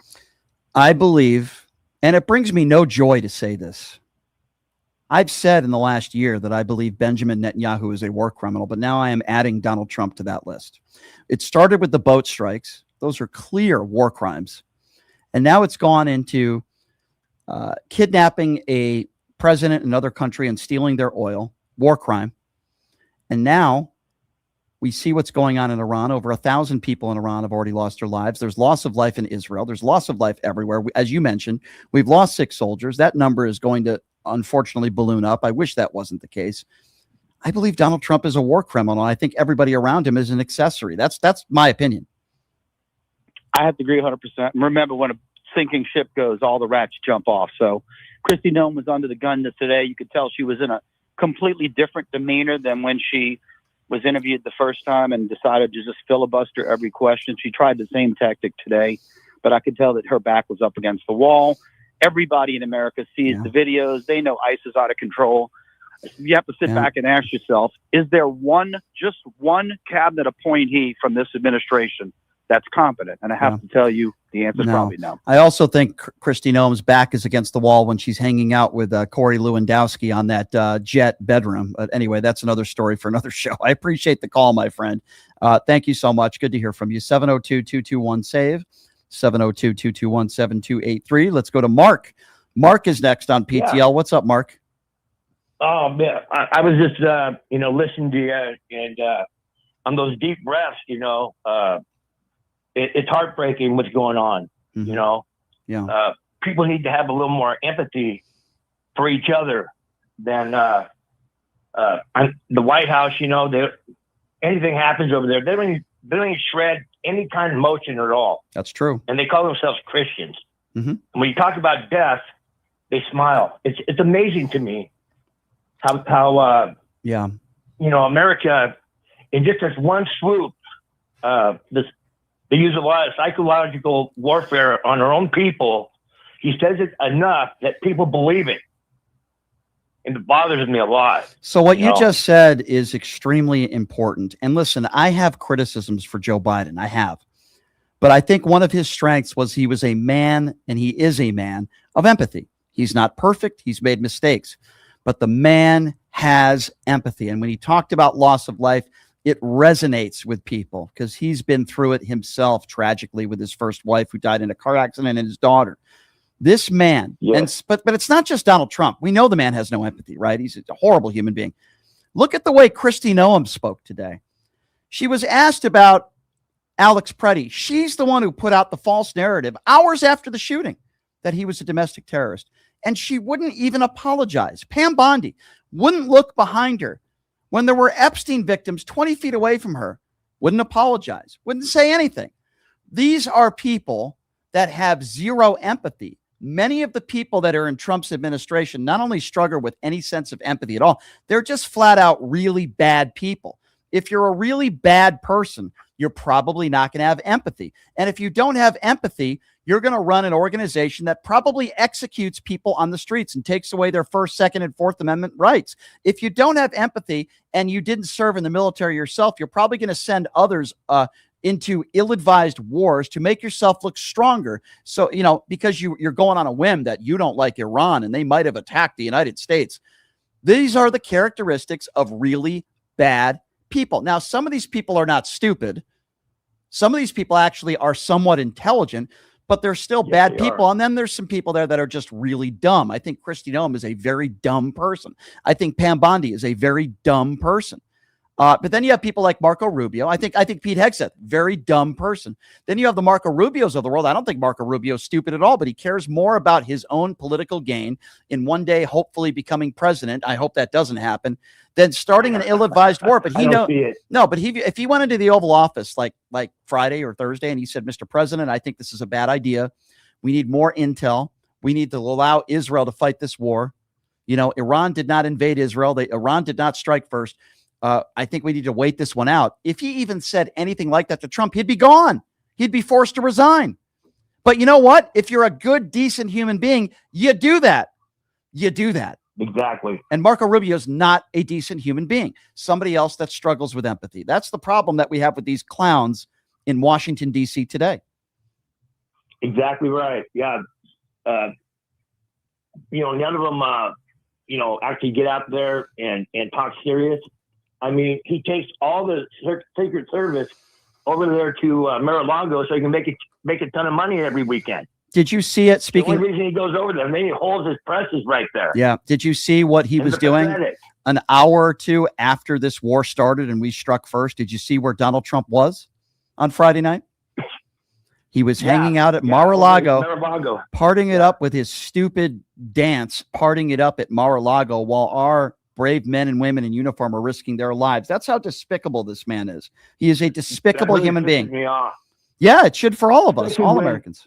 Well, you got to figure out when they made those concentration camps over here in Florida, and they're walking through there like they're going through a dog pound. Yeah. Yeah, you're right. It's absolutely freaking pathetic. Yeah. And how people can judge each other. I mean, just live your life and do the best you can. You're not angry at anybody. You just want to be angry. Yeah. And it really freaking upsets me because they get mad about something. And then when you question them, all of a sudden I don't care. Yeah. Put them in a corner. They don't want to talk about, they want to talk about Joe Biden. They want to talk about Barack Obama. They don't want to talk about what's going on today. They want to blame the prior administration for their own failings. And these people have no empathy and they're very, very bad people. Hello, Rami says, Rami is listening from Hamadan, Iran. I hope I'm pronouncing that correctly. I hope you're safe out there. 702-221-7283. We'll get to the YouTube super chats here in a moment, but I do want to get to some more phone calls. Let's go to Dave. Dave is next up on PTL. What's up, Dave? Hi, Hello? Dave. Yeah, hi, Dave. Go right ahead. Can you hear me okay? Yep. Go right ahead. Good. All right. So, when I have something to say, it's always new. So it's never the same thing about complaining about the same guy. We know who he is. We already know. We don't need to be repetitious all the time. But what I get so ticked off that we keep on giving billions of dollars to Israel when some of these people don't even work because it's against the religion. Yeah. They don't even work. It's against the religion. And then they're also on free health care, people. Did you know that, callers? They're on free health care in Israel, and 50% don't work, and because it's against they're always praying. They're praying. And so while they have free health care, people, and your money's going to Israel, you don't have no health care here. So our healthcare sucks over here because they're taking healthcare away. So did you know that? Did anybody know that? So That's now, true. what I'm getting sick and tired is that while this guy's over there, by the way, well, he's at Mar-a-Lago. Well, these three military people that were killed. Did you know that there was $1 million plate per person at the funding that he was? It was $1 million per plate per person. So there you go, folks. That's something you did not know. So I'm explaining that to you. So there's all your money going, and it's always going to those people. While our healthcare sucks and it's being taken away, you guys keep voting for the same damn people all the time. The Republicans, Iraq, the Republicans again, and then all of a sudden Barack Obama had to fix your problem. Now we got Trump. Now who else are going to put?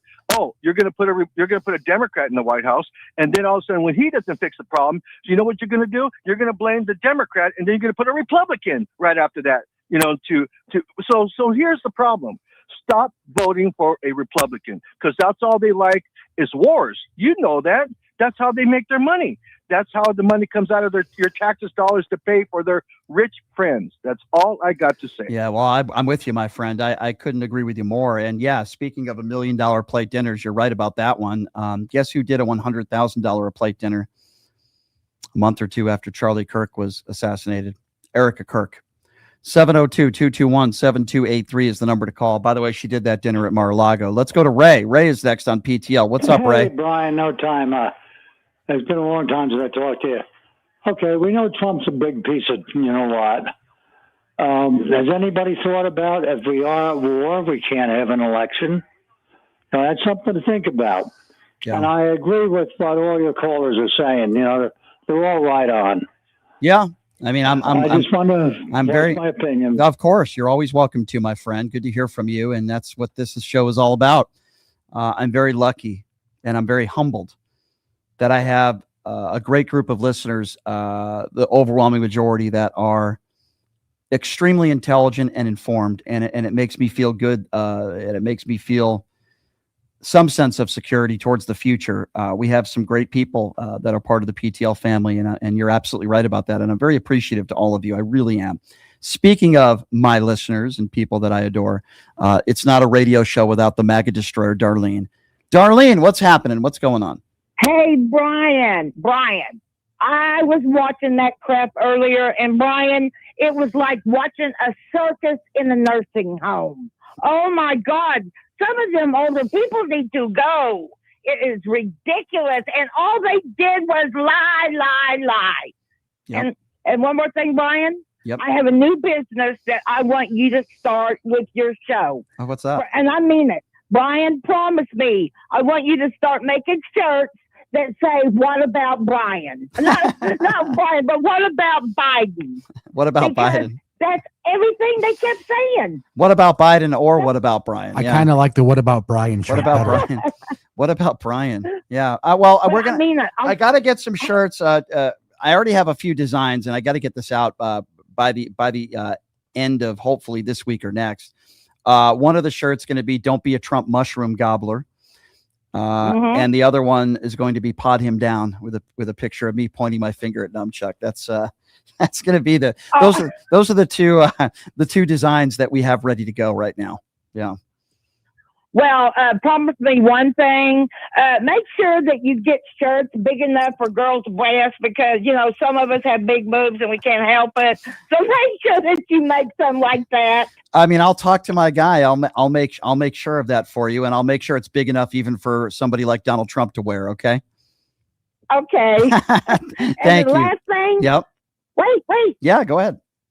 Okay, one more thing. Sure. I know I'm talking. No, one you're more right. thing. Yep. I'm going to ask you a question. Sure. Who do you think is the bigger prick, Ted Cruz or Mark Wayne Mullen from Oklahoma? Which one does sniff Trump the All right, most? I'm going to give you an extended answer here, and I'm going to break it down for you. Okay, let's start with intelligence. Ted Cruz is not a dumb guy. I don't believe. Mark Wayne Mullen is an extremely stupid person. Okay, that's number one. He is. Number two, I believe this is who Mark Wayne Mullen is. I don't think he's a phony. I just think he's a moron, and he's a Trump mushroom gobbler. Ted Cruz is an absolute phony. Because I've had conversations. I've had Eric Swalwell on this show, and he told me a story about how Ted Cruz gave him a high five in the restroom and said, "You're doing a great job." Would never do that in public. Ted Cruz knows what a horrible person Donald Trump is. How do we know that? Because he said it.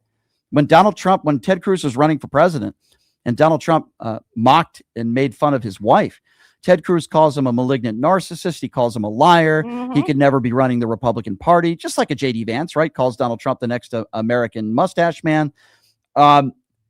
So I think who's more dangerous? Who's the worst human being? I think Mark Wayne Mullen is just a really, really ignorant person. He's pathetic. But I think Ted Cruz is worse. I think he's a worse human being because he knows the danger that Donald Trump is. But Ted Cruz is such a phony. And he's such a two-faced phony who wears the Donald Trump knee pads 24/7. So I would say Ted Cruz wins this one by a long shot. I think Mark Wayne Mullen he was born very dumb. I mean, I don't know what else to tell you. Oh. Yeah.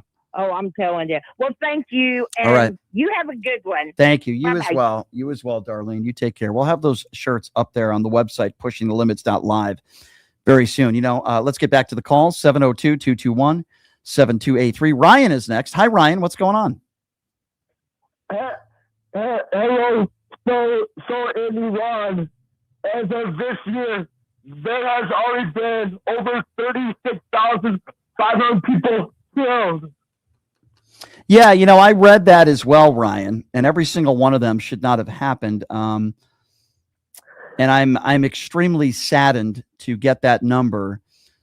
Every single one of them should be on this earth, and it doesn't matter whether you're in Iran, whether you're in Israel, whether you're a brave man or woman who's serving from the United States of America. This war should never have happened.